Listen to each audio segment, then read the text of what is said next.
यो यज्ञको साथमा र यो पाँचवटा सिक्का हेर्नुस् र यो सेतो फूल हो। यो पाँचवटा सेतो फूल कसैले पैसा लिएको यदि फिर्ता गरिरहेको छैन भने, सापटे पैसा यदि फिर्ता गरिरहेको छैन भने, यो फूलको चमत्कारी प्रयोगले तपाईले लिएको पैसा अर्थात् तपाईले सहयोग गरेको केही दिनको लागि होस् या ब्याजको रूपमा तपाईँ दिनुभएको छ, यदि तपाईको बेइमानी यदि कसैले गरिरहेको छ भने यो दुई किसिमका शक्तिशाली विधि तपाईले यदि गर्नुभयो भने तपाईको आउने समयमा त्यो व्यक्तिले पैसा दिन्छ।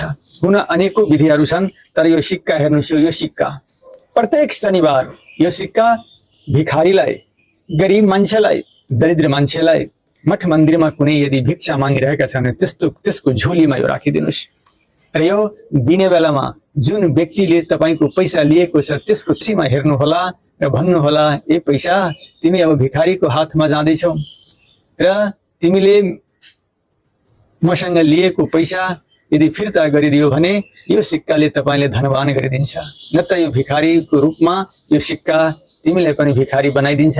त्यसकारण यो प्रत्येक शनिबार, कम्तीमा 5 शनिबार 7 शनिबार यो गर्नुहोला, तपाईको जीवनमा चमत्कारी लाभ।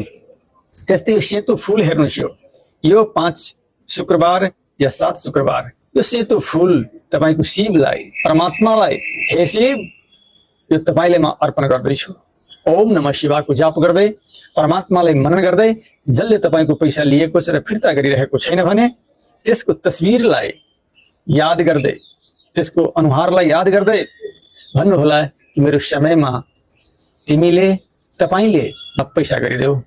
यसको साक्षी साक्षात परमात्मा हुनुहुन्छ। मैले केही भूल चुकले तपाईले मैले पैसा दिएको हो, समयमा केही सुखको लागि तपाईले पैसा दिएको हो, तर त्यो पैसा मलाई अब फिर्ता गरिदेऊ भने यो संकेत साक्षात कनेक्सन परमात्मासँग गर्दैछु, किनभने उहाँ सबैको रक्षक हुनुहुन्छ, न्यायकर्ता हुनुहुन्छ, न्याय दिनुहुन्छ।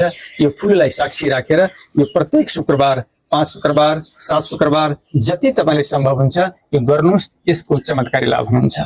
अब तपाईलाई यो प्रवेशमा गराउँदैछु। यो यज्ञ, यो जीवन नै यज्ञ हो। कुनै पनि समस्या यदि छ भने तपाईले यज्ञ यदि गर्नुभयो भने तपाईको जीवनमा सुख, शान्ति र स्वर्ग, किनभने हामी भित्र नै स्वर्ग हो तर हामी बाहिर बाहिर बाहिर खोज्दैछौँ, असम्भव छैन। वेदान्तमा यदि जानुभयो भने, वेदको गाथालाई यदि पढ्नुभयो भने, सुन्नुभयो भने स्वर्ग भनेको हामी नै हो, स्वर्ग भनेको हामी भित्र छ। र यो यज्ञ रूपी शरीरलाई यदि तपाईले यज्ञमा यदि गरिदिनु हो भने जीवनमा सुख, शान्ति र सबै क्लेश, भय, त्रास, चिन्ता सबै हटेर जान्छ। हो, आज यस्तै मोहिनी एकादशी